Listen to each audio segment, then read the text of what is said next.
مقامی که اومدن میخوام مرحمت ما انتظاریم. خط فویزه بچه‌ها بیان چه؟ اروپا اومدن مرحمت بیایا.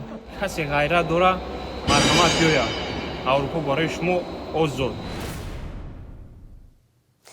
بحرانی شدن وضع مهاجران در روسیه، دولتی که میزبان اساسی زادگان تاجیکستان باقی میماند، تاجیکان را باری دیگر در فکر جستجو و پیدا کردن کشورهای نو برای کار و زندگی انداخته است. این نوبت درباره رومینیا برایتان معلومات میدیم. یکی از نادارترین دولت اروپایی که خود صادر کننده نیروی کاری است، اما باز هم در مثال قهرمان نوبتی روزگار مهاجر میتوان دید حتی در این دولت هم تاجیکان توانستند کار خوب پیدا کرده زندگی نزدیکانشان را در وطن بهبود بخشند. اینجا آفیس ما من برادران در بیرون کار میکنم. مقصد کاری در این داریم که کلی متخصص کلی انجینیر ما اینجا قبول کردم. من شکرانه خدا باز زیاده از یک سال 8 ماه میشه که ما کار میکنیم. من خیلی با این مرحله هاشم رسیدیم. شهریار حلیمزاده 23 ساله کسبش مهندس است. نزدیک 2 سال می شود در شهر تیمیشواره رومینیا فعالیت و 10 نفر از کارمندان خارجی را رهبری می کند.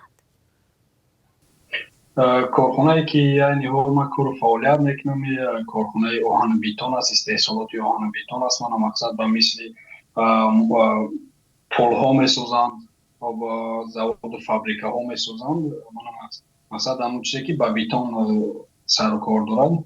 ما در همون قسمت جای آهنگرایی مقصد همون قسمت جای آهن در سر و کار میکنم.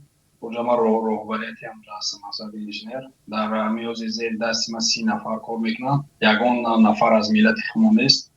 خب زیاده از 23 نفری ولی 23 نفر ویتنام هست و باقی مونده‌اش مردمی رومینسا هستن که مثلا در موزه دستم کار میکنم.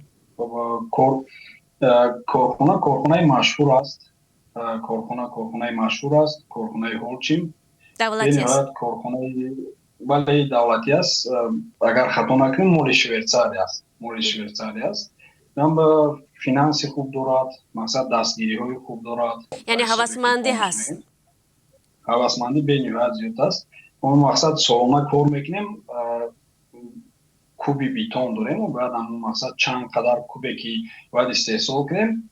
اگر همون کوبی که ضربه استحصال کنیم و زیاده از یک معاش دیگر در ویخمون توفه داریم. خیلی خوب. مثلا با کارگرانتون با کدام زبان معاشرت میکنید؟ انگلیسی یا رومینی رو هم یاد گرفتگی هستی؟ زبان اساسی ما از درجه زبان معاشرت زبان انگلیسی است. زبان انگلیسی و اینا مردم رومین سال هم قدر مردم بسیار نمیدونن در انگلیسی هم مقصد مردم نفهمی که سین سالای کلان کار میکنن اون مانده اینو یکون کلمه از روسی میدونن نمیکیم از انگلیسیشون به نهایت کم است. حالا برای درجه همون حرکت کردیم که زبان رومینی را بآموزیم. کارخانه سال گذشته برای یک مدت کوتاه تو اگر خطا نکنم 4 ماه ما با بچه‌های تاجیک کورس زبان رومینی گذروندم. حالا ما خوندیم خوب اما بچه‌های تاجیک یک حد اقلی که صحبت میکنن جواب میتن حتی تلفنی گپ میزنن. ما مخصوصا ما قطعی مردم رومین بر زبان رومینسی با مردم ویتنام با زبان انگلیسی هم. شهریار میگوید پدرش نیز مهندس می باشد و دیدن کاری او شوقش را نسبت به این پیشه بیدار کرد. همصحبت من نخست هنگام تحصیل در دانشگاه تکنیکی تاجیکستان ملکه خود را در کارخانه‌های وطنی سنجیده است ولی بعداً امکانیت‌ها را در کشورهای دیگر جسته است. در تاجیکستان من پیشتر کار کردگی هستم به حیث یک اسیستنت در 2 کارخانه کار و فعالیت بودگی هستم. یکی از کارخانه دوشنبه شهرساز و دیگری از لویحکش که در اون زمان دانشجو بودم. در دوره دانشجویی به حیث پرکتیکال میرفتیم. یک تجربه آموز بود لیکن تجربه آموزی مقصد با مدت 40 روز بود. ما از وی زیادتر میرفتیم. مقصد 1 سال قریب زیاده از 1 سال در دوشنبه شهرساز کار فعالیت کردیم و زیاده از 6 ماه در کارخانه لویحکش. خب مثلا چرا نخواستید که در همینجا کارتان را ادامه بدید؟ دورنما داشت نداشت، معاشش کم بود، خانه میکرد شما رو؟ روسیه که در این حال ما مقصد مجرد هستم برای که بخواهی که مقصد اویلا برپا کنید برای حتما مبلغ لازم می شود. برای می مبلغ معاش که باید تعیین میکردم و معاش برای ما قناعت نمیکنم. برای ما امو راهی خب سفر پیش گرفتم، جستجو کردم امی راهایی که به یک زندگی بهتر، به یک زندگی خوب. خب این این حال رومینیا آمدیم، خدا و شکر کار کردیم. خب چه خیلی امکانیت دست داد که شما به این کشور سفر کردید؟ یگان برنامه بود؟ یگان کس پیشنهادی کاری کرد؟ و چرا رومینیا؟ خب من روسیه یک برادری دیگه دارم، برادری کلونی. اینم پیشتر در رومینیا بود و همو یکم مرتبه همو و به هدمی ذوق بلند داره. خب اینترس میکند بسیارتر به هم دولت‌های ترقی کرده به مثل اروپا و یا بسیارتر همی ویزاش هر طرف میسپاره، مقصد دکمنت میسپاره. بسیار جا کس میومد از همین جایی که آسان‌تر مقصد ویزا اومد رومینیا بود. یکمین شد وقتی که وای اومد در اینجا کار کرد، زیاده از 1 سال 1.5 سال کار فعالیت کرد. از روی همون دیده منم همون خلاصه خیلی بروردم که برای من افسر بشم و رومینیا برم. بعدا از خمونده من با واسطه یک برنامه اومدم که مقصد از دوشنبه از ما امتحان گرفتم. خب اونجا امتحانی برای متخصصان بود، امتحانی برای کارگران یادی بود. ما خب همین امتحان گذشت کردیم، مقصد از امتحان گذشتیم. برای ما فقط ما یک مقدار مبلغ معین سپردیم، برای ما ویزا دکمنت همشه ما چون مثال روان کردیم. چی برنامه بود؟ برنامه از دانشگاه بود، از یگان مثلا وزارت بود، یگان شرکتی الهیده بود؟ این حاضر ذخیره مهنت جمهوری تاجیکستان، همین برنامه که بود ذخیره مهنت جمهوری تاجیکستان که همه کار در اروپا و نامش مقصد کار در اروپا و خیلی آدما هم مثل شهروندای تاجیکستان و همین رومینیا روان کرده و مثل ما با هستن مقصد بچه‌های نفرمی زیادی تاجیک مثل در رومینیا. خب با واسطه اون برنامه همو سبب شد که من همو مقصد اگزامی نگذاشتم و همین با رومینیا اومدم. شهریار یاد می‌آورد که طبق طلبات داوطلبانی کار در رومینیا باید از 25 تا 45 ساله بودن، نه کمتر از 2 سال تجربه کاری می‌داشتند. معیاری که قهرمان ما به آن موافقت نمی‌کرد، ولی زباندانیش برای گذشتن از امتحان کمکش نمود. ما وقتی که دانشگاه ختم نکرده بود ما رفتم ماه اپریل بود، ماه اپریل 2022 سال ما رفتم روسیه. گفتن به نهایت جوانی جا باید که کمترک باید سین سال بلندتر زیادتر باشد، سین سال و تجربه باید زیادتر داشته باشی که باید هم مردم اداره کرده توانی. خب مسئله این بود که یک مقصد پلانی نقشه معین هم میتن باید که تایید همین مردم کار فرمون. اینجا یک زلی کلون های اونجا همون محصولات های ساختمانی هست، باید دایره همون مقصد 20 نفر 15 نفر کار میکنن، باید که همین راهبری همین را پیش بریم و اینا اول باور نکردم، راستی باور نکردم. ما در اونجا 9 نفر بودیم انجینیر، از همون انجینیر جوان ما بودم و یا همون سین سالشون کلون بود، لیکن همین زبان از همین چیزی که باید گفتم بسیارتر برای ما لازم است، زبان دنیا، زبان انگلیسی. از همین حساب بسیار آدم گذشت نکرد. یکی از حسابی که من هم دیپلم نداشتم و مثال زبان که میدونستم همین خیلی برای ما فایده خوب کرد. ما همون کاری که پیش بردیم در همون پیش مثال کسایی که همین امتحان قبول میکردن خب معقول شد باها گذاشتن و در آخر گفتن که در رومینیا میبینیم ما باز با میخونیم. خب سال چند شما سفر کردید به رومینیا و هراس نداشتید؟ به هر حال جوان هستید و باید رهبری میکردید، طوری هم شما گفتید. راستی خیلی در هیجان، خیلی وقتی اول دشوار بود، با مشکلی ها بود، با مشکلی ها پسی سر شد، لیکن بسیارتر مردم تاجیک مثال میان лекин дар як корхона кор кардан камтар душвор аст. аввали омадагӣ мисол мардами мо ба маош кор кардагӣ нестанд, мардуме ки ба маош кор кардагӣ нест дар инҷа камтарак душвор метавад барои ҳамун камтарак парокандагӣ байни мо сар зад. мақсад баъзеҳо боз ба дигар паҳлӯи Европа сафар кардан, мисол баъзеҳо 1 сол 1.5 сол истодан бо гаштан хона рафтан омадан, ҳама хебаё буд. лекин шукронаи худо ки ҳамаш гузашт. یعنی мақсад хеле аввал شما شهرر گفتید با معاش آموخته شدگی نیستن، یعنی چی گونه اونا کار میکردن؟ هر روزه میگرفتن یا چی خیل؟ мақсад аз ҳами чуноне ки ман мешунавам мисол аз мардам, ино бисёртар мардами тоҷик дар мисол ҷумҳурии Россияда ки кор мекунанд, мисол Россияда ки кор мекунанд ва ё договор кор мекунанд. شرطنامه میبنده. бале шартнома кор мекунанд. мақсад ҳами шартнома ки корро шиданд ҳами вайда ҳами қадар маблағшона мегиранд. барои мо мақсад як системаи нав аст. ҳами Руминия барои мо махсусан як системаи нав буд. одамоне буданд ки аз ин чи таҷриба доштанд, лекин бениҳоят одамони кам. мана мақсад ҷавоное ки ҳастанд меян инҷа умуман дар ҳами кори маош таҷриба надоранд. барои мо камтарак душвор метавад.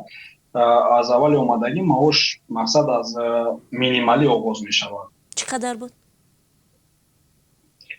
барои мақсад барои нафароне ки коргари оддӣ буданд барои ё аз $600 оғоз мешавад. ана ҳозир ҳамун корхонае ки ҳамун барномае ки Руминия равон карда истодааст, айни ҳол ҳамун маблағ маоши Руминия боло рафтагӣ аз $700 оғоз мешавад.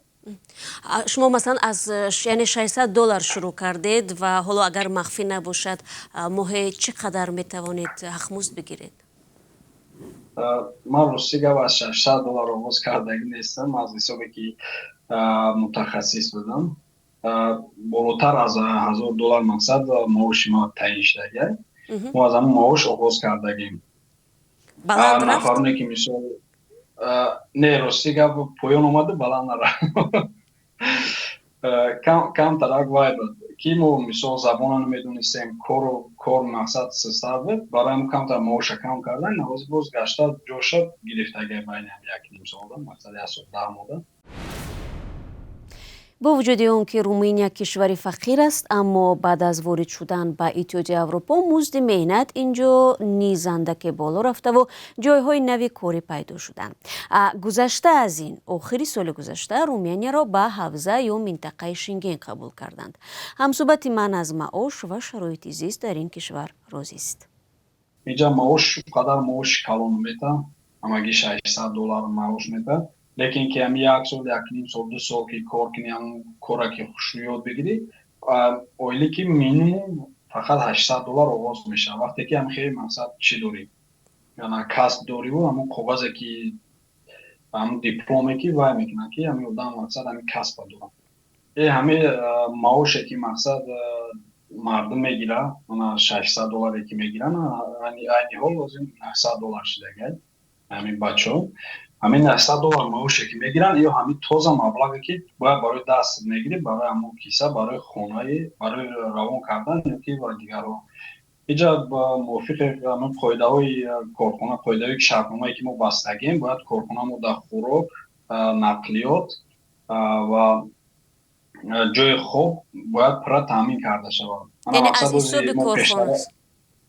بله درست. خب کارخانه مقصد карта дора, картаи хӯрока дора ки ҳамо пештара ҳозир як ина ҳамин моҳ махсусан ҳамин моҳ бардошта шуд.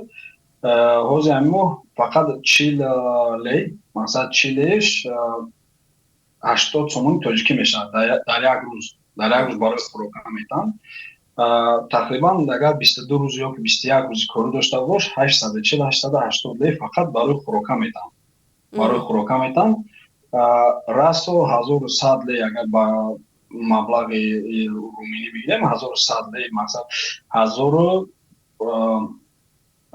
$210 мешад тақрибан $210 пули макон метадам ҷои зист метад. лекин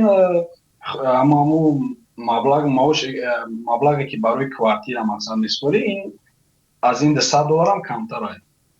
از این از معاش جدا هست، یعنی به معاشی که شما میگیرید اینا هم بله، اینا همش از معاش جداگانه است. معاش فقط برای خودت مصوبه میشه.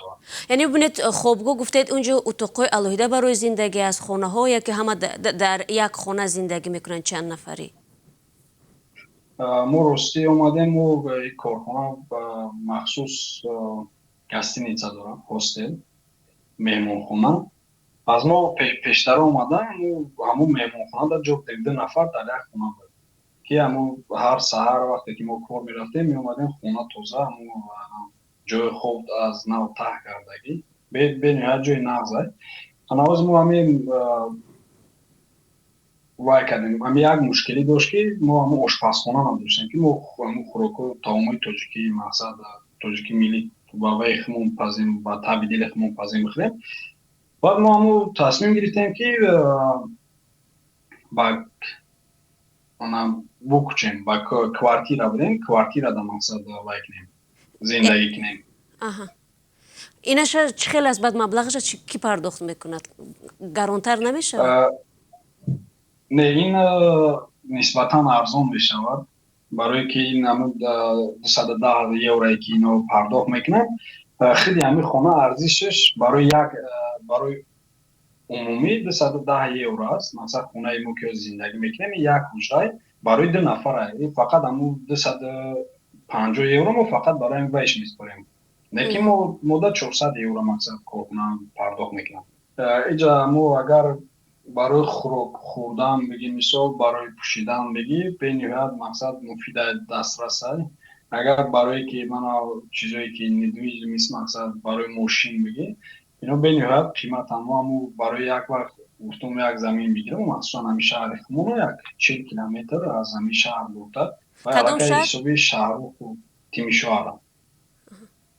تیمیشواره همون شهرهای خورد میشه و همون شهرهای خورد گفتم میگیرم یک همون 6 سوتیق زمین قریب $30,000 میگن. برای همون وقت مایی کار دست کشیدن همون خوبتر میشه که در هم تاجیکستان وقت نیم نقصتر میشه. با این معاش راستی ما همون وقتی که کار در شروع کردم از پسی خونه شدم. مقصد مسئولیتی پدر مادر بود که همون یک خونه یکم همی چیزی که آغاز میکنی یکم خونه است. من مقصد خونه خدازی در این همی در پروگرس هست. در پروگرس همین خونه برای با کردیت گرفته من ماهانه میسپارم. خب قریب اینم انجام اومده خدا با شکر من مبلغ توی من خودم جمع کردم. خب باز چند ویای دیگر شد ماشین گرفتیم. خب همین خیلی دیگرگونی شد در همین 2 سالی که ما در اینجا بودم خیلی دیگرگونی شد به نهایت. سوال از همه مهم عروس شونده پیدا کردید؟ بله خب عروس شونده تقریبا 1 سال پیش بود. تقریبا 1 سال پیش پیدا کرده بودیم. 1 سال که من مقصد از حسابی که جا کار بند بودم همگی برای 9 روز رفته تونستم. سالی گذشته ماه اوگوست بود برای 9 روز رفتم می فرو اومدم مقصد یک خونگی رو دیدم خبر دیدم فوتی را کردم سو گشتم اومدم. لکن انشالله که ماه آینده که میریم بعد به حضور مقصد توی میکنیم. از سوی دیگر به قول شهریار درست کردن حجت‌های بودوباش در رومینیا برایش هیچ دردی سر ندارد، زیرا خود کارخانه این مسئولیت را بر عهده گرفته است. ما راستی یک بار همون وقتی اومدنم در همون ویزا گرفته بودم و مقصد همون برنامه ویزا طور کرده بود ویزا گرفته بودم برای مدتی 6 ماه. لیکن ما اومدیم همون از 1 ماه گذشته ما را همون با ایمیگراسیونی و موقع مهاجر رو روان کردن. ما همون یک حجت دادم راستی نمیدونم با تاجیکی نامش چی میشه با روسی وینجه میگیم همون بایش یک کار. بله اما با مدت 1 سال همون هر 1 سال پس کارخونه همون دعوت میکنم مقصد لای خیلش هم باشه همون آچی را هم باشه میگیره همون 1 سال بعد ما میره فقط میگذاریم.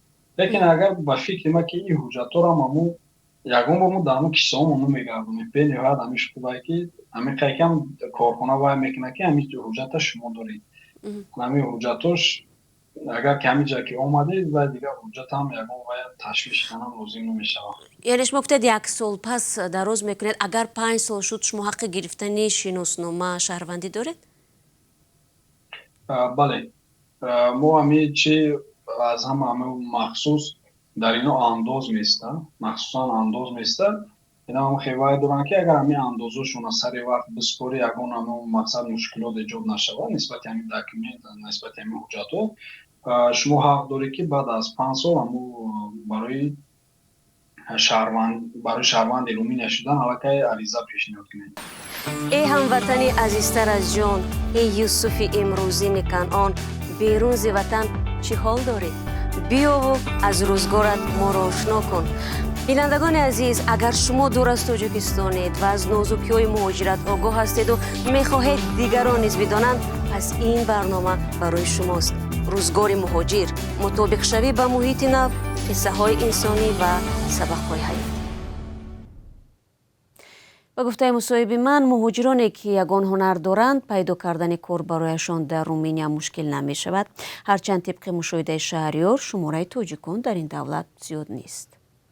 چقدر تاجیکان هستند کار میکنند و عموما در اون منطقه که شما زندگی میکنید و عموما اونا باید صاحب کسب باشند برای رفتن به رومینیا یا که نه؟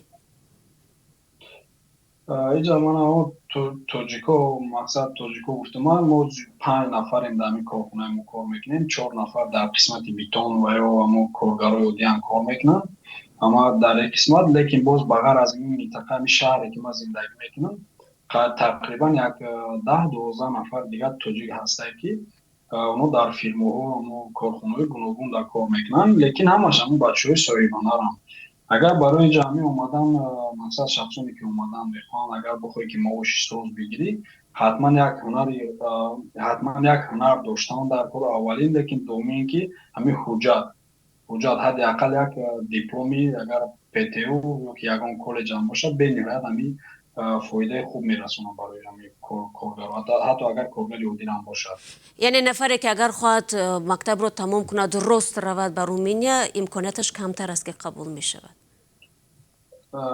بله، از این امکانیت به نهایت کم است برای نفر شخصان، مخصوصا که برای کار میکنن. خب همین تاجیکایی که میان اونا به هر نمود کسب میان. ما قریب که همین یک زیاده از 12-14 شهر همین رومینیا را سفر کردم، جایی که مخصوصا تاریخیه. در همه جایش که قریب که ما قطعا مردم تاجیک واخورون، لیکن قدر زیاد نیستن. ما انک دقیق میدونیم که کی در کجا است، کی در کجا نیست، حساب کمتر است. برای می باید می رفت اومد.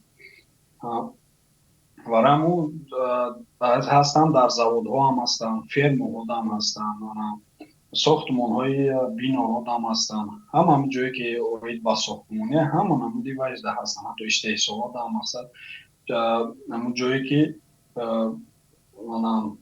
و مثل زوادیم آهن بیتون، از همین زواد آهن بیتون یک 3-4 زواد دیگر هم میدونم که اوجدا هم تاجیکا هستن. اینا میشه زواد با ساختمانایی هستن که مقصد بیناها میسازن اوجدا هم هستن. مقصد هستن همون جایی که کارایی که و همش ده هستن تاجیکا. خب معلوم است که خودی رومینیا یک دولت مهاجر فریست است و رومینیاگا در کشورهای اروپایی کار میکنند. همه چیز احساس میشود یا نه؟ این چیز 100% احساس میشود برای که همین شهری که ما زندگی میکنیم. مقصد یک محلهایی داره که دائما همون برقها همون سویتاشون کشتگی، اگر همین شب دا میگذاری همون سویتاشون خاموش کردگی. بعد از همین از همکارون میپرسن بسیارتر، مقصد همون بچه‌ای که کار میکنه همین چی سببه، اینا میگه که همون بسیارتر مردم رفتگی هم اما مخصوصا همین خونه که از ما مقصد ارنده گرفتگیم با تجارت گرفتگیم صاحب همین هم قطعی اویلوی در انگلیس زندگی میکنن. این چی به نهایت حس کرده میشه. خب به هر حال اونی که شما مثلا این کشور رو انتخاب کردید، ولی همسبقان شما کدام دولت رو انتخاب کردند برای رفتن و شما از این چیز پشیمان نیستید؟ نه، من رومینیا را انتخاب کردم. اینم برای که یک قسمتی دولت اروپایی این هم هرچند که باشه نسبتا دولت خوب است، مخصوصا از برای که در اینجا ملت‌گرایی و محل‌گرایی نیست، از همه مهمتر همین است. خب همسببان من تقریبا اگر همشان گویم اگر همش نیوزر یک 80%ش عین حالا در روسیه قرار دارم. در روسیه قرار دارم. خب چی میگویند وقتی صحبت میکنید؟ حسد نمیخورند به شما که جای شما خوب است و از یا چه خیلی است وضعیت اونو در اونجا؟ اگر راستی شما یکم رو حس نکردم، لیکن دویمو صحبت میکنیم از مشکلات هایی که دچار میشن، از مشکلات ها نقل میکنم. خب طرف باز دشوارتر است، دشوارتر شدش رفته ایستاده است. من چند بار دعوت کردم، حتی شخصانی بودن آوردیم، اونا شخصانی بودن آوردیم اوزی برام با هم کسانی که در اون طرف هستن، مخصوصا همسبقان دعوت میکنیم، بسیارتر از شکایت میکنن که همین ویزاش کم طرف وقت میگیرن. همین ویزایی که میارم اصلا باید با مدت 3 تا 4 ماه باید انتظار شده. همیشه بسیار مردم انتظار نمیشه، بسیارتر میروانم وای میکنم روسیه با میروند. طرف فلسطین. در این بین شهریار از عملکرد برخی از هموطنان یادآور شد که میتواند در آینده روی آنها را به کشورهای اروپایی ببندند. همین مردم هم بسیارتر بچه‌های تاجیک در همجا میان، هم یک بعضا بچه‌ها میان یک خطاگی در راه میتن، از همینجا مقصد فرار میکنن. همه حوادث ها هم هست که از همینجا فرار میکنن، مخصوصا به طرف گرمانیا، به طرف فرانسه حرکت میکنن. لیکن یک چیز فکر میکنم که وقتی که از جبر اومده دیگر جوجه دکمنت نمیتونن، مخصوصا اوید با دکمنت باید بنیاد امو احتیاط کرونا باشد. وقتی یک کاری نو بیفتی ای کار میتونی بروی در کار امو سری وقت دروی. اگر امو یک سروک معین رو که ندر اومدی از همون میمون برام بسیارتر با بچه‌های با خوردیم که در همین حادثه گرفتار شده. مثلا از تاجیکستان برون اینجا محکم کنن اگر دکمنتشون مثلا ویزاشون یا که من اومدن دشوار میشه، شاید هم اومدن نتونن، نه همین مشکلی هستن. چرا اونو فرار میکنند؟ پول کمی میکند برای اونا؟ شرایطش معقول نیست؟ در آلمان فکر میکنم بهتر است یا چی؟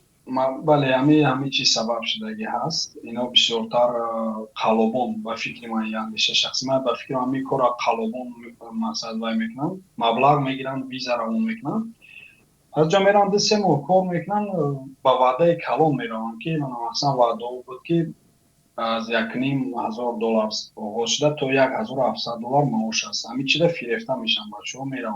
لیکن باز روح قانونیش هست، اگر همین چیزا باشه مقصد باز روح قانونیش هست، مخصوصا سایت های هست که کار میجویی اگر با واسطه وب روان بون اکثر میشه، لیکن همین خطاگیره بسیارتر در مورد میتونن. مصاحبی ما گفت حالا فرصتی رسیده است که مهاجران تاجیک مسیر حرکتشان را به سوی دولت‌های پیشرفته تغییر بدهند تا که هم خودشان رشد کنند و هم دیدگاهشان. اما آینده خود را شهریار در وطن می‌بیند و رسالتش را در نگاه‌بین و خدمت به پدر و مادر. همین شهر بنیاد دولت خوبه، ملت هم بنیاد ملت خوبه. فقط همین صبر باشد، کار کنی اگر در همین یک جو مقصد با یک و هدف معین اومده باشی، با یک هدف معین کار کنی اگر این هم دولتی بد نیست. ما مقصد باز میتونی که با دیم کار رو باز کنی. ما همیشه نفر رو داریم که دیم کار داریم. مقصد مردم میتونن اگر بیان که کار کنن، اگر که یک معاش کمی کنن میتونن که در کارشان مثال وای کنن. یا توصیه ما همه که اگر چند قدری که میتونن این طرف حرکت کنن، این طرف بهتر میشن. مخصوصا با مثل دولت‌های اروپا اگر بتونیم مقصد همون شرایط باشه، همون بایدان باشه، با همین دولت سفر کنیم انشاءالله که همون صفت زندگی هم به میشه و مقصد طرز مدنیت هم میواز میشه و خب از همه جهت طرز سواد هم طرز همه طرف هم میواز میشه. شما در رومینیا بالاخره ماندن میخواهید یا نقشه های دیگر دارید؟ میخواهید برگردید به وطن یا که به دولت های دیگر بروید؟ در رومینیا راستی در یگون دولت موندن میخوام، چون که اویله دارم، مقصد پدر و مادر حتما به نزد برگشتن در کن و را نگاه بین کردن در کن. سن سالشون هم قدر که سن سالی کلان ندارن، لیکن آینده در باز باید نگاه بین کردن در کو از وطن آباد کردن در کو هر جای باشد نباشد مهاجرت است، کار میکنی، فعالیت میکنی، مبلغ میکنی، وطن میگردی، باز وطن آباد میکنی. با فکر ما که همه کار درکه برای وطن و گشته رفتم. همانطور مصاحبه ما گفت مهاجرت را برای بهبود بخشیدن زندگی خانواده و برآورده کردن نیازهای مالیوی انتخاب کرد. اما آرامش روانی را همانا در وطن نزد والدین پیدا می کند که چشم بر راهشند. طور میگویند چو بلبل در قفس باشد دلش میل چمن دارد، مسافر هر کجا باشد دلش میل وطن دارد. دوستان عزیز، اگر شما در این رابطه گفتنی دارید و یا میخواهید روزگار خود را از مهاجرت به ما قصه کنید، برنامه ما در خدمت شما عزیزان است. تا ملاقات نوبتی، خدا نگهدار.